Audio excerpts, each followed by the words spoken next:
오늘의 말씀 시편 86편은 제목이 다른 곳과 조금 다릅니다. 제목을 다윗의 기도. 그 전까지는 다 뭐였죠? 노래. 물론 노래입니다. 85편 제목을 한번 볼까요? 뭐라고 돼 있죠? 고라 자손의 시, 인도자를 따라 부르는 노래. 84편은 어떻게 돼 있습니까? 고라 자손의 시, 인도자를 따라 기대에 맞춘 노래.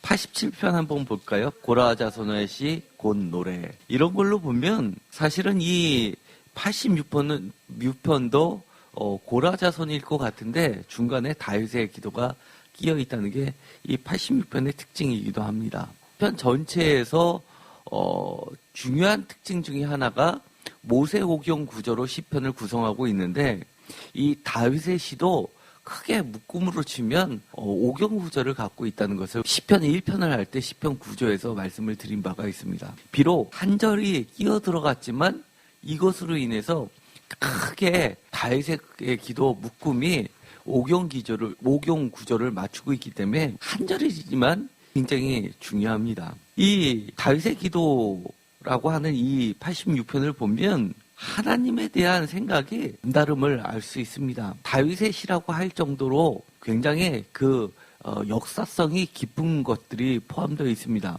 우리 눈에는 좀 기이한 표현들을 쓰고 있는 것들이 있는데요. 여러분들은 86편을 읽으면서 좀 이상하다라고 느낀 본문 혹시 없습니까? 시편은 이런 구절이 몇 개 나와 있습니다. 예를 들어서 8절입니다. 다 같이 읽어볼까요? 주여 신들 중에 주와 같은 자 없사오며 주의 행하신과 같은 일도 없나이다. 아멘. 좀 읽으면서 이상하지 않았습니까? 우리가 다윗 그러면 야훼 하나님을 아주 잘 섬겼던 왕인 것 같은데 신들 중에 주와 같은 자 없사오며 라고 하면서 유일신이 아니라 다신의 개념이 들어가 있다는 것을 알 수 있습니다. 그런데 이것은 오늘날에도 사실은 이와 같은 상황이 반복되고 있습니다. 우리는 하나님을 잘 믿는다고 하고 하나님만 유일신이라고 믿고 있지만 실제로 우리가 살고 있는 이 땅은 그런가요? 많은 사람들이 여러 개의 신들을 갖고 있습니다. 심지어 하나님을 믿는다고 교회에 나오는 사람도 실질적으로는 하나님만 섬기는 게 아니라 여러 우상들을 섬기고 있음을 우리는 보게 됩니다. 그렇기 때문에 이 다윗의 시대로 돌아가 본다면 이 86편은 굉장히 중요할 수 있습니다. 다양한 사람들이 모여 살고 있는 이 땅에서 우리가 어떻게 하나님을 섬기면서 사는지에 대해서 보여주고 있는 아주 대표적인 시이기 때문입니다.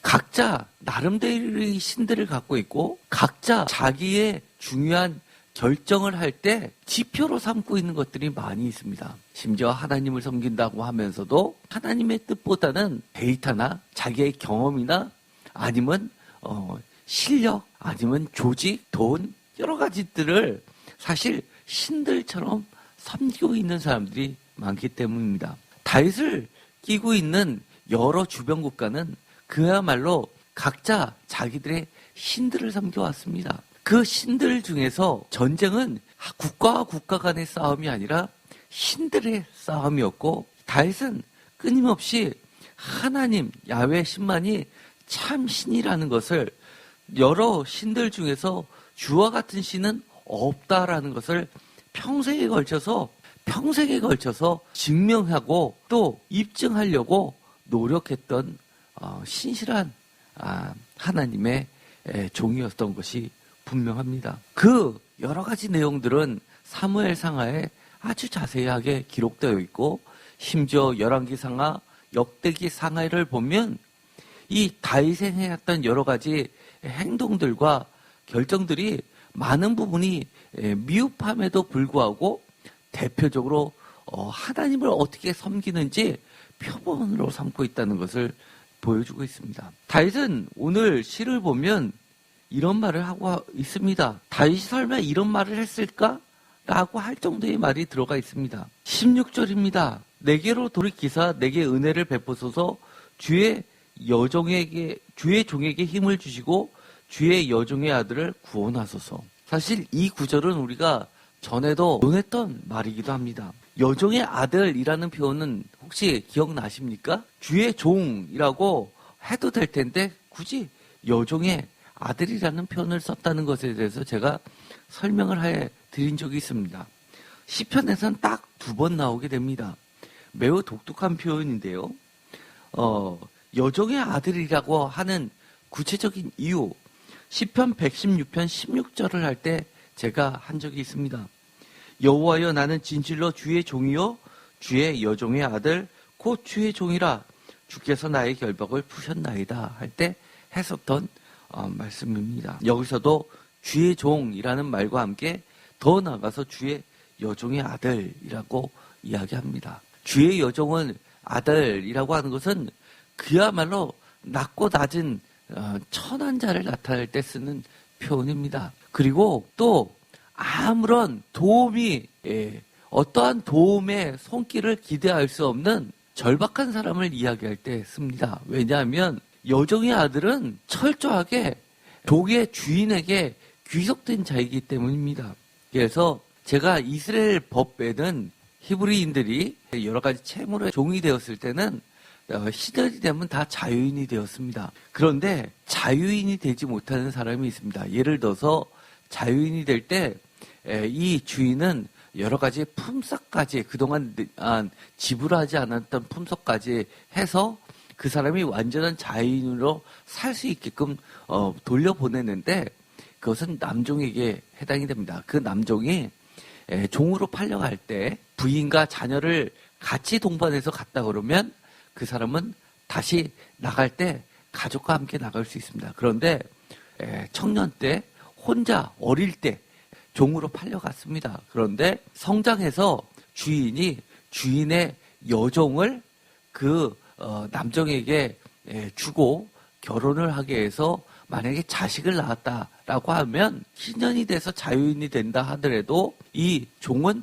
홀몸으로 왔기 때문에 홀몸으로 나갈 수밖에 없었습니다. 철저하게 여종의 아들은 자유인이 될 수 없었던 철저하게 종으로서만 살 수밖에 없었던 구속된 자이기 때문입니다. 여종의 아들이라는 표현을 쓰면서 더 나아가서 나는 철저하게 하나님의 재산, 소유권에 묶인 자라고 이야기하면서 나의 주인은 하나님이시니 하나님만이 나를 구원해 줄 수 있다라는 신앙을 표현을 하고 있는 겁니다. 어떠한 도움도 나는 받을 수 없지만 나의 기대는 오직 하나님에게만 있다라는 철저한 신뢰를 나타내고 있는 귀한 말입니다. 그런데 그 신뢰를 할 수 있는 배경이 있습니다. 주의 인자하심입니다. 특별히 15절 그러나 주여 주는 긍휼히 여기시며 은혜를 베푸시며 노하기를 더디하시며 인자와 진실이 풍성하신 하나님이시오니 아멘. 이 구절은 우리가 여러 차례 나왔습니다. 이거는 시편 해석뿐만 아니라 성경 곳곳에 나와 있는 표현인데 이것의 대표적인 근거가 되는 출애굽기의 핵심 구절이라고 했습니다. 모세가 시내산에서 하나님으로부터 십계명을 내려왔습니다. 그가 마주친 현실을 금으로 만든 송아지를 하나님이라 섬기던 그들을 보면서 십계명을 깨트렸습니다. 깨트렸다는 것은 본 의도는 뭡니까? 하나님과 맺었던 신실한 계약은 깨졌다라는 걸 상징적으로 보여주는 행동입니다. 더 이상 하나님과의 계약은 파악이 되었다는 것을 이야기합니다. 우리가 하나님의 진노를 사게 됐다는 것을 보여주는 겁니다. 그런데 그때 이 구절을 하나님께서 우리에게 내려주셨습니다. 모세가 하나님께 다시금 기도할 수 있었던 것 바로 이 구절입니다. 은혜를 베푸시며 노하기를 더디하시며 은혜를 1000대까지라는 표현을 하면서 다시 하나님을 만나서 십계명을 받아오게 됩니다. 그러면서 그 십계명이 나중에 안치된 것이 지성소입니다. 히브리 원어로 하면 말씀은 다바르라는 말을 합니다. 그래서 민수기는 제목이 미드바르입니다. 미는 뭐뭐로부터 from이라는 뜻인데 언어적 유의라고도 표현합니다. 광야에서 우리는 민수기 숫자를 센다고 하는데 히브리 성경의 제목은 광야에서입니다. 에서는 뭐뭐 from인데 민이라는 전치사를 떼면 드바르가 사실은 광야일 것 같지만 광야가 아니라 어근이 되는 다바르는 말씀입니다. 아무것도 없고 뭐만 있는 것입니까? 광야는 하나님의 말씀만 존재하면서 하나님의 말씀으로 이끌었던 곳, 다바르, 디귿, 비읍, 리을입니다. 그것이 광야에서가 되고 광야에서 십계명을 받아서 그것이 안치된 것이 지성소인데 지성소는 히브리 언어로 데바림입니다. 디귿, 비읍, 리을이 거기서도 들어갑니다. 하나님의 임재하심의 가장 결정체 지성소 그것은 무엇입니까? 사실 말씀입니다. 그래서 우리가 오늘날에도 예배를 드리는데 개신교에서는 설교 말씀이 가장 중심이 되는 겁니다. 하나님 예배의 중심은 말씀입니다. 기도는 우리의 것을 하나님께 올려드리는 것이라고 흔히들 이야기합니다. 그런데 오늘 86편을 보면 다윗의 기도를 통해서 우리는 무엇을 배웁니까? 우리가 우리의 여러 가지 것을 하나님께 탄원하는 것이 되지만 그 가운데서 또 중요한 것 하나님의 말씀을 듣는 시간입니다. 우리가 기도를 통해서 하나님의 뜻을 알게 되는 시간이고 그 기도를 통해서 처음에는 나의 소원을 연거푸 쏟아내는 것 같지만 기도를 하다 보면 하나님의 뜻이 내 마음속에 전달이 되고 하나님의 음성을 듣고 하나님의 뜻을 분간하게 되고 하나님의 뜻대로 우리가 살겠습니다라고 결단하는 시간이 기도라고 이야기하는 겁니다. 여기서도 마찬가지입니다. 이 86번은 시작이 이렇게 되어 있습니다. 여호와여 나는 가난하고 궁핍하오니 주의 귀를 기울여 내게 응답하소서라고 하나님께 간구하는데 간구의 핵심은 응답입니다. 응답은 나는 경건하오니 내 영혼을 보존하소서 내 주 하나님이여 주를 의지하는 종을 구원하소서. 구원입니다. 내 영혼을 보존해달라는 것이 응답입니다. 그런데 그 가운데서 이 응답을 구원을 구체적으로 무엇으로 다윗은 변화하고 있냐면 기도 가운데 10절입니다. 무릇 주는 위대하사 기이한 인들을 행하시오니 주만이 하나님이시니이다. 11절도 다 같이 읽겠습니다. 여호와여 주의 도를 내게 가르치소서 내가 주의 진리에 행하리오니 일심으로 주의 이름을 경외하게 하소서. 12절 주 나의 하나님이여 내가 전심으로 주를 찬송하고 영원토록 주의 이름에 영광을 돌리오니. 아멘. 어떻게 점점점 바뀌어가고 있습니까? 기도 가운데 주의 도를 내게 가르쳐달라고 이야기합니다. 그러면서 중요한 말씀을 합니다. 내게 가르쳐주면 주의 진리에 내가 행하겠다라고 이야기하면서 더 나아가서 일심으로 전심으로 주의 길을 행하고 따르고 또 주의 이름을 경외하게 해달라고 그리고 나아가서 주를 찬송하고 영원토록 주의 이름에 영광을 돌리게 해달라고 이야기합니다. 이쯤 되면 이 다윗의 기도가 누구의 기도와 흡사합니까? 예수님의 겟세마네 동산에서의 기도하고 비슷합니다. 14절 하나님이여 교만한 자들이 일어나 나를 치고 포악한 자의 무리가 내 영을 찾아 싸우며 자기 앞에 주를 두지 아니하나이다. 15절 그러나 주여 주는 긍휼히 여기시며 은혜를 베푸사 노하게 하시며 인자와 진실 풍성하신 하나님이오시니 라고 이야기합니다. 내 영혼을 찾는 자들이 많으니까 나를 구출해소서라고 이야기를 하지만 그 이전에 호소할 수 있는 근거가 되는 것이 철저히 하나님의 인자하심입니다. 13절에 하나님의 인자하심은 어떤 인자하심이냐 하면은 이는 내게 향하신 주의 인자하심이 크사 다 같이 읽겠습니다. 내 영혼을 깊은 수월에서 구하셨음이니이다. 수월 깊은 죽음에서 지옥에서도 나를 건져내시는 하나님의 인자하심입니다. 85편부터 해서 끊임없이 이어지는 연속된 키워드가 있는데 그것이 바로 하나님의 인자하심입니다. 이 인자라는 말을 원어로는 헤세드라고 합니다. 우리가 헤세드는 너무 많이 들어봤죠? 주로 헤세드는 이렇게 인자로 번역되기도 하지만 사실 뭘로도 많이 번역이 됩니까? 사랑으로도 많이 번역되는 겁니다. 미장원에서도 헤세드라는 말을 간판에 거는 경우도 많이 보이고 커피숍에도 있고 정말 헤세드는 우리가 너무 잘 알고 있는 단어입니다. 그런데 85편부터 보면은요. 85편 7절, 86편 5절, 13절, 15절, 88편 11절, 89편 1절, 2절, 14절, 24절, 28절, 33절, 49절, 90편 14절, 92편 1절, 94편 18절, 98편 3절, 100편 5절, 101편 1절, 103편 4절, 8절, 17절, 106편 1절, 7절, 45절, 107편 1절, 8절, 21절, 31절, 43절, 108편 4절, 109편 16절, 21절, 26절, 115편 1절, 117편 2절, 118편 1절, 2절, 3절, 4절, 29절, 119편 41절, 64절, 76절, 88절, 124절, 149절, 159절. 이렇게 보면 85편부터 109편까지 거의 매장에 나올 정도로 끊임없이 이야기하는 핵심 단어는 바로 하나님의 인자 헤세드입니다.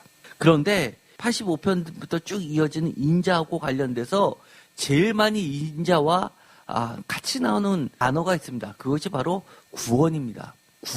구원을 우리가 요청할 때 우리가 하나님께 구원해달라고 할 수 있는 근거가 되는 건 뭐냐면 하나님의 헤세드라는 겁니다. 특별히 이 인자와 구원이 같이 나온 장들이 있습니다. 제가 주보에다 녹색으로 천 것이 있는데 85편, 86편, 88편, 89편, 98편, 106편, 107편, 108편, 109편, 119편은 인자도 나오지만 구원도 같이 노래하고 있습니다. 그 중에서 인자와 구원이 한 절에, 장이 아니라 한 절에 나온 구절들을 대표적으로 한번 볼까요?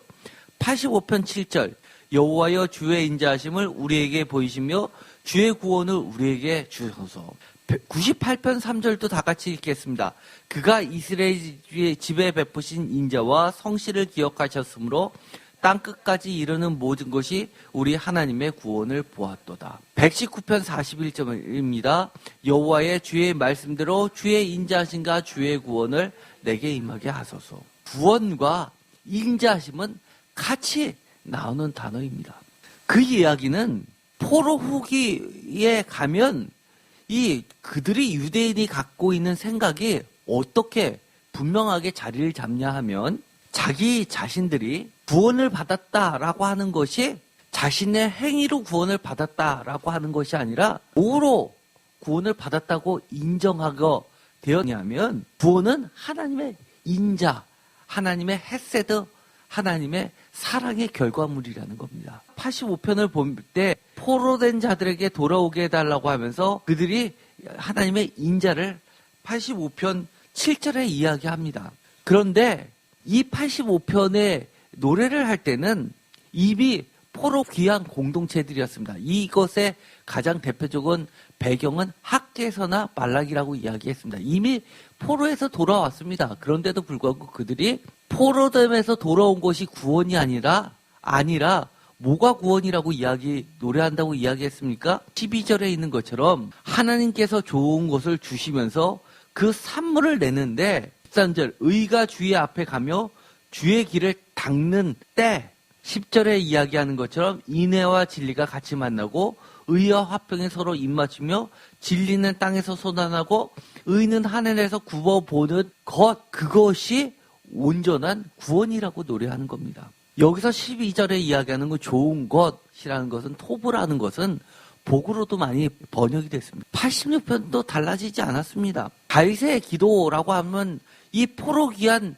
공동체가 아니라 훨씬 그 이전입니다. 그 이전에도 그들은 뭐라고 이야기하냐면 이 17절 은총의 표적을 내게 보여달라라고 다윗이 노래하는 것, 기도하는 것, 나를 구원해달라라고 이야기하는 것, 그 은총은 원어로 이야기하면 토브입니다.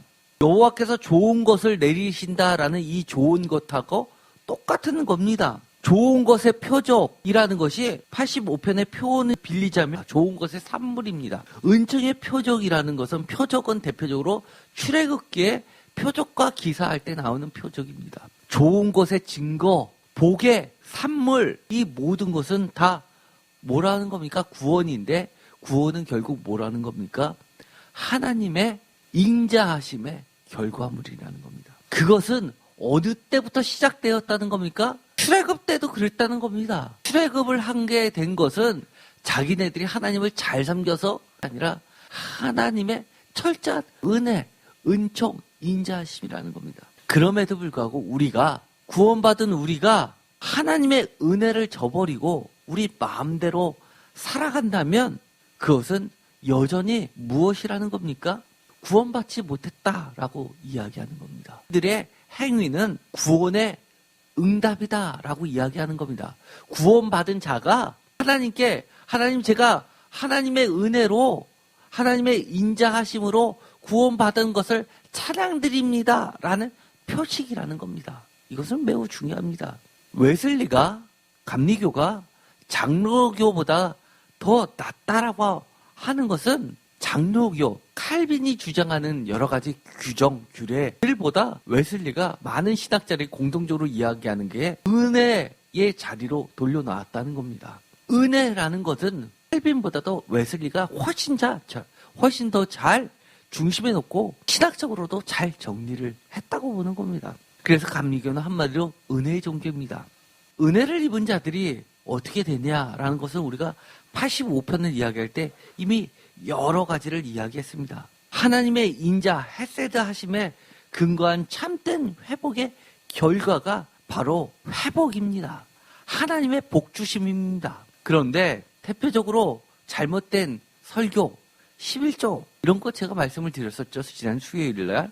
11조는 하나님의 입장에 봤을 때는 모두 다 똑같은 겁니다. 말라기 3장 10절에 보면 나를 시험하라고 했지 하나님은 한 번도 11조를 시험하라고 해본 적이 없으십니다. 11조에 능력이 있는 것이 아니라 11조를 내는 것은 하나님의 은혜를 고백하는 것이고 하나님의 얼마나 인자하시고 은혜가 많으신지를 하나님의 말씀을 시험해보라는 겁니다. 정말 우리가 다시금 회복돼야 됩니다. 구원받은 자가 돼야 됩니다. 하나님의 은혜를 고백하지 않으면 어떤 자가 되냐 하면 14절에 하나님이여 교만한 자들이 일어나 나를 치고 포악한 자의 무리가 내 영을 찾아 싸우며 자기 앞에 줄을 두지 아니하였나이다. 자기 앞에 줄을 두지 않는 교만한 자이고 악한 자들입니다. 17절에 보면 이렇게 이야기합니다.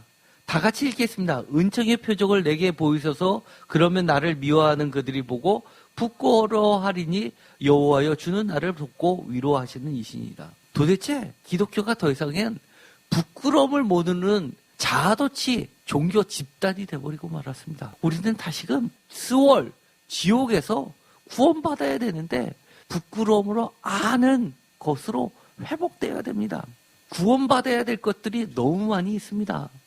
우리 삶의 은총의 표적이 나타나야 되는 것들이 너무 많이 있습니다. 도대체 은총의 표적이 뭘까요? 우리 삶에 정말 시인처럼 다윗처럼 그렇게 기도를 해야 되는데 우리는 어떻게 구체적으로 기도를 해야 될까요? 은총, 토보, 하나님의 선하심입니다.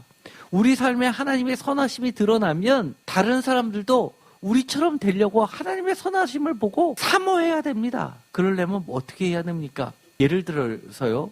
육체적 고통에 포로되면서 우리는 해방되고 구원받아야 됩니다. 이 시편에서도 그렇게 기도하지 않았습니까? 질병이 나면 하나님께 간구하면 우리의 육체적 질병에서도 하나님 구원해 주시는 것을 우리 삶 가운데 드러나야 됩니다. 경제적 어려움에서도 그런 포로됨에서도 구출받아야 됩니다. 하나님을 잘 섬기는데 너무나 어려움에 가난을 거듭한다면 하나님께서 은혜를 주셔서 가난에서 해방돼야 됩니다. 뿐만 아니라 가정과 직장과 학교와 군대와 이웃, 친구, 연인, 부부 할 것 없이 부모와 자식 간에도 상사와 후배 간에도 선생님과 학생 간에서도 교회 성도와 성도 사이에서도 성도와 목회자 사이에서도 아니면 사업 파트너 사이에서도 모든 인간의 포로됨에서도 사실 우리는 구원이 있어야 됩니다.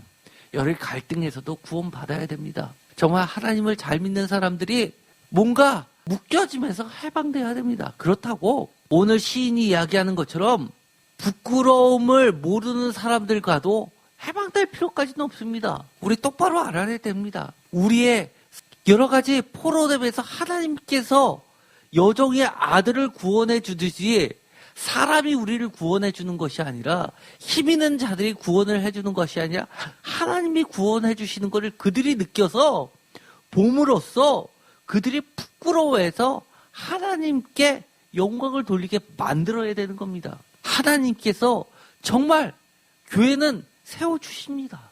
대표적으로 우리가 우리 자신들의 욕심에 포로됨에서 우리는 구출받아야 됩니다. 말씀을 순종해야 되는데 순종하지 못하는 것들에서 하나님의 말씀에 따르지 못하는 것에서도 우리는 구원받아야 됩니다.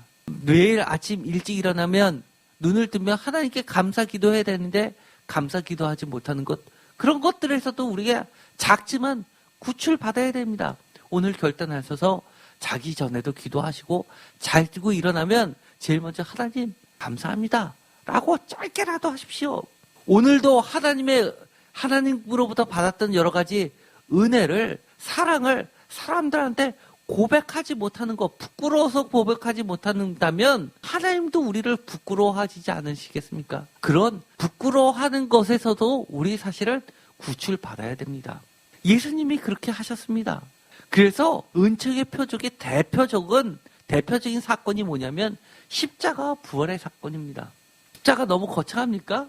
죽은 앞에서도 하나님의 이름의 영광을 돌리기 위해서 이 땅에서 하나님의 나라를 완성하기 위해서 예수 그리스도처럼 우리도 십자가를 질 수 있는 것, 그것이 하나님의 은총의 선하심의 표적입니다. 내가 힘든 것, 힘들어도 하나님의 은총의 표적이라면 내가 그 십자가를 짓는 것, 그것 자체가 기쁨이 되어야 합니다. 하나님의 인정하심.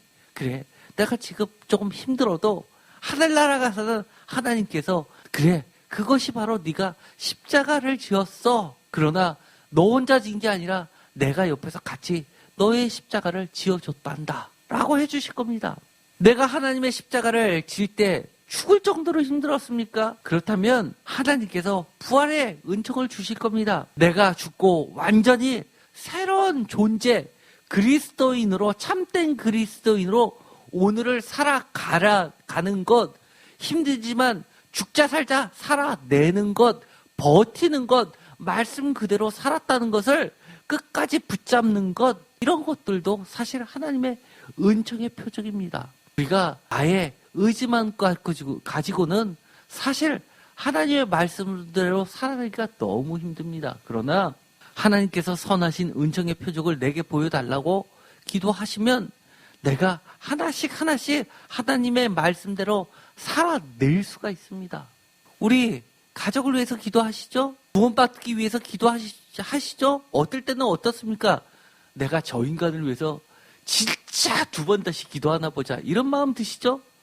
그렇지만 그렇다 하더라도 또 기도하십시오. 하나님은 안아주실 겁니다. 내가 정말 욱하는 마음이 들어도 참으면서 하나님 기도합니다. 구원해 주세요. 아직은 하나님 사랑을 다 몰라서 그러는 겁니다. 한다면 하나님이 정말 은총의 구원을 여러분에게 허락해 주실 겁니다. 포기하지 마십시오.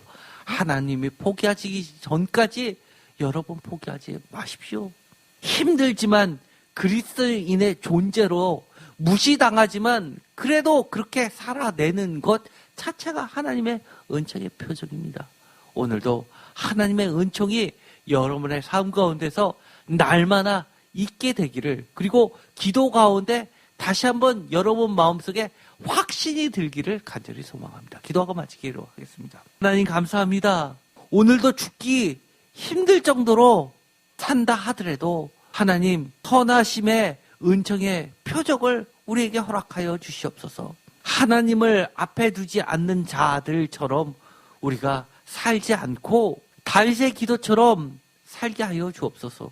하나님의 은혜를 인자하심을 철저하게 신뢰합니다. 우리를 둘러싸고 있는 많은 사람들이 그리스도인이라고 말은 하지만 여러 가지 각자의 신들을 믿고 사는 가운데 섞여 살고 있습니다. 우리의 삶 가운데 여종의 아들의 베푸시는 하나님의 선하심, 복되심을 우리가 누리며 살게 하여 주옵소서. 예수 그리스도의 십자가와 부활의 은총을 우리가 끝까지 나타내면서 살게 하여 주옵소서. 예수 그리스도의 이름으로 기도드렸습니다.